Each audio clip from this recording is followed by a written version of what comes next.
Hey guys, welcome back to Couch Party Malarkey. My name is Matt, and welcome to my review of Wuthering Waves for version 1.0. And I know version 1.1's coming pretty soon and stuff like that. We'll talk about that later. But I finished Chapter 1, Act 6 of the main story so far, and I've done a few little bit of exploring around the world and stuff like that. I figured, it's time for me to actually put in my thoughts on how the game is so far. I'm currently Union level 32, I think. And you'll see my Union level pop up on the footage that's playing in the background right now. And I'm Echo Data Bank level 12, I believe, and I'm pretty close to level 13. And I think that's like a pretty good baseline to go off of when, someone's making a review, blah, blah, blah. And of course, anybody can make a review in whatever level. But being above Union level 30, I've, done quite a bit in the game. Not extensively farm because I don't really have infinite amounts of time to just dedicate to playing the game, as I do have a full-time job, blah, blah, blah, other games, blah, blah, blah. But with that being said, let's get on with the review. First thing I want to talk about is the combat, dude. The freaking combat is amazing. Like, when I first found out that you could dodge, that you could parry, and you could do like all these air flippies and stuff like that, you could use your grapple to, like, during combat to zoom you up to the sky and then fall down, and for like every character has a plunging attack, which is great. It just adds variety to the game, and it's so fun to do. In my opinion, it breathes new life to like gacha games. No stretch of the imagination that I thought that Wuthering Waves was gonna wither my waves when it comes to the combat. I heard it was gonna be good with how I do like figuring out what games I want to tap into, or even movies I want to watch. How I do is I just watch the first trailer in the news, and then after that I just like don't even pay attention to it, just so I could be surprised. And hell, I was surprised by the combat. The combat is amazing. The only gripe I have with the combat right now is the lock-on feature. I tried to use it quite a bit just so to see if I can, get used to it. Whenever I would fight, I don't really use the lock-on feature anymore because it just kind of screws up the camera. And even then, sometimes the automatic, movement of the camera whenever you do skills and stuff like that would mess up my combos when it comes to some of my attacks and stuff like that. But it's not as bad as when, the camera just juts to where your camera locks on very abruptly. And I'm like, okay, well, I'm just not going to use it. And I know the devs already said in the current dev note, they're looking at it and they're going to provide a fix to it later down the line, which is pretty soon. But yeah, so that's combat. Combat's amazing. I don't really have a lot to say that no other content creator has already said, like in the past week that the game's been out. Let's move on to the next point, which is story. So I'd say that the first act was kind of rough. When I live streamed it and I was experiencing the story for the first time and stuff like that, it was great. The visuals were good. The visuals were like beyond amazing. I did encounter some stutters and stuff like that, but we'll talk about that later. The story as a whole, Act 1 was rough. Act 2, when it came to like, I think that's Mortiphy, when you first encounter Mortiphy. Mortiphy's all right. From like Act 1 to Act 2, there's a lot of yapping that I really did not want to listen to. And what made the yapping worse was the fact that right from the get-go, they just expected you to, just know the jargon of the game, like tacit field, resonator, and even the freaking in my stream I called it like Danny Phantom's like the thermos that absorbs the ghosts, because that's what I thought it was. And then they're like, no, here's your data bank or whatever, and I'm like, what the hell is a data bank? And then it zooms in on the Danny Phantom thermos that I like to call,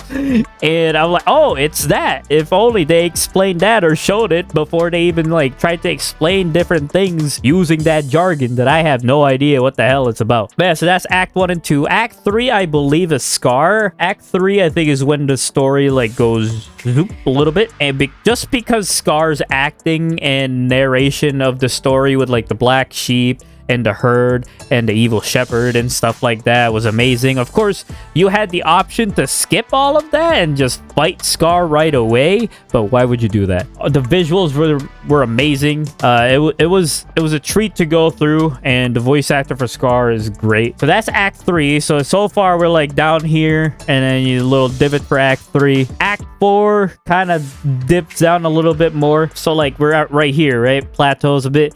Act 5, I think, is when you meet Verena. I couldn't remember her name. I had to look at the game right here. Verena, meeting Verena, I did not expect her character to be like that. Great character. It goes up a little bit, and then Act 6, when you're really not only playing as Jian, but him explaining how being a general, all the sacrifices he's had to make, him explaining to you why certain decisions that you like make on a certain point in the story, you actually pick and choose what strategy for the infantry, for the long range soldiers, and for the special unit, meaning you, Jian, and Yang Yang, like the positioning of them. If you choose wrong, Jian actually, you know, puts in his input as a general and tells you why it's wrong, and then gives you another chance to pick the right choice. And if you pick the wrong choice again, then he explains why it's wrong, blah, blah, blah. And I think that's amazing. Act 6 really took the story for me to like new heights. It's not perfect. It's the quintessential final boss battle, and your rover gets a new path. I play a lot of Star Rail, so I'm just gonna call it path. And you get the Havoc main character. Overall, I'd say the story, there's definitely a lot of low points just because there's a lot of talking, a lot of jargon. The voice acting can be hit or miss. And I tried switching to the Japanese voice acting right off the bat, but I wanted to experience how the English side of it was, just because, you know, how I play gacha games is that most of the time I'm farming gacha games on my like one screen, and then on the other screen I have a YouTube video playing in the background. You know, if it's English, I can just put it in the background while it's going. And if I'm not watching a YouTube video, I'm probably writing a script or editing a video and blah, blah, blah. I can still pay attention to it somewhat. Multitasking, yay! But yeah, so that's the story. I'd say it's pretty solid. I'm excited to see where it goes from here, obviously, because there's still a lot to go for and a lot to learn. Next I wanted to talk about was like the character design. Main character design, amazing. I know I've said like the word great and amazing so many times in this video already, but there's really no other way for me to express how I feel about the game. I think the character designs are top notch. The only one that looks plain to me is Chisha. She's growing on me a little bit just because I've tried to use her against the Ice Bird boss, I think, and I like her kit. But when it comes to Gunslinger character, Alto, I actually want to build up Alto because I think it'd be fun in the tutorial stuff where you can try out every single character that you own currently. How Alto's playstyle is really fun, I think, for like hit and run tactics. So like you shoot, you spawn your wind wall, and then you shoot through the wind wall, you gain a bunch of bullets, and then you zoom into the wind wall, you go invisible, go behind the enemy because they're going to be taunted to the mist that you spring up from your dash towards your wall, and then you're behind them and you keep shooting them and then rinse and repeat. And I think that's just such a fun way of playing the game, especially with a game like this where the boss is actually like completely aggro to you. They have combos that you have to figure out, and like I said, the dodging and the parrying and stuff like that. Pistol characters cannot parry, so I think playing Alto or Chisha for that matter, if anybody wants to play Chisha, like playing the pistol characters will teach you how to dodge, because even using Chisha against that Icebird boss, that was tough as hell because it just teleports to you and then it's like slams the ground with ice even if you're really far away. And I think that's amazing. It balances the fights. When it comes to character design, I know I didn't really touch on a lot of character design nitpick stuff, but I think it's pretty good. The last thing I want to talk about when it comes to pros on the game is exploration.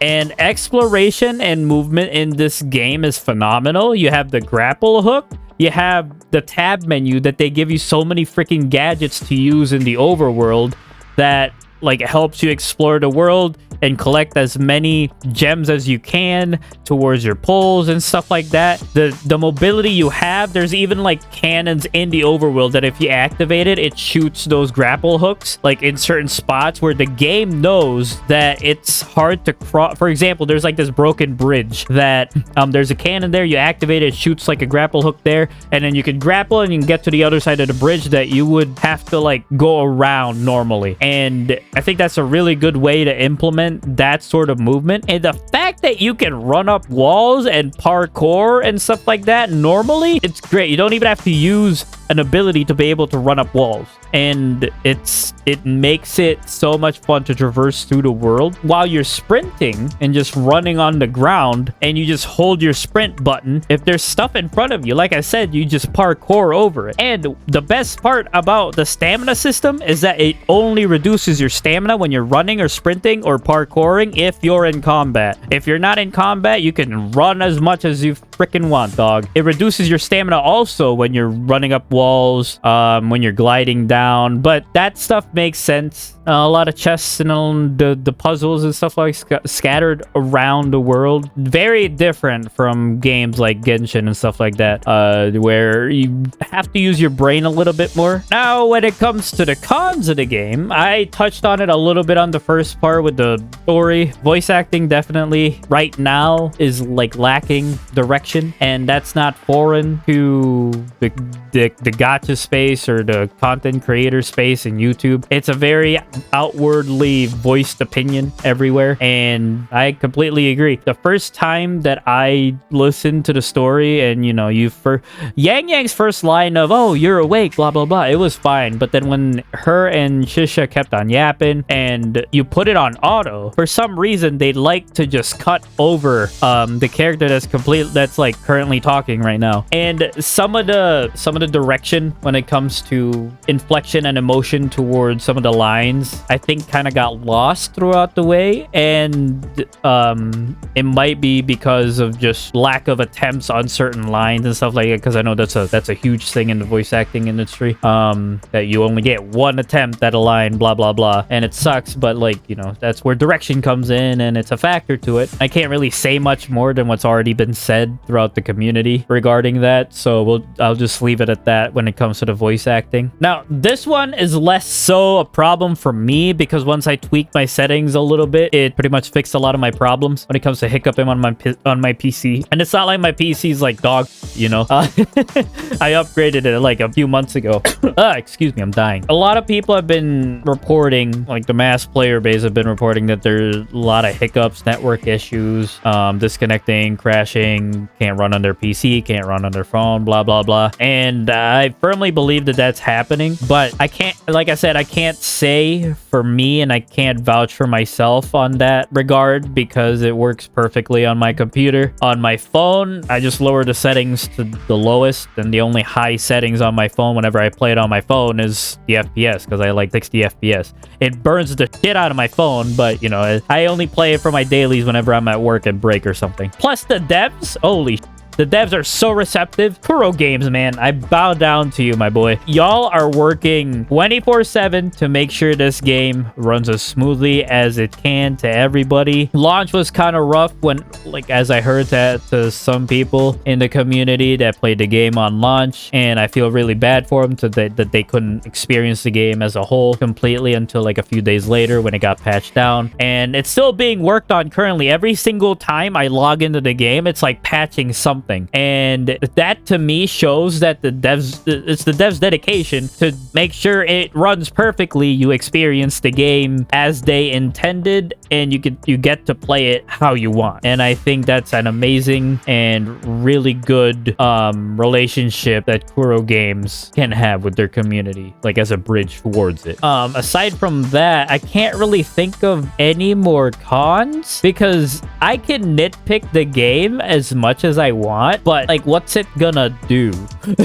You know, I'm a like small content creator that, like, you know, not a lot of people probably see this video, but to me the game is good. It's really fun. I was recording the B-roll that you're seeing playing right now before recording this video, just so I could have something playing in the background. And whenever I play this game, it's hard for me to put it down. I lost track of time because I like exploring, and then I looked at the time and I'm like, oh, I should probably record that video now.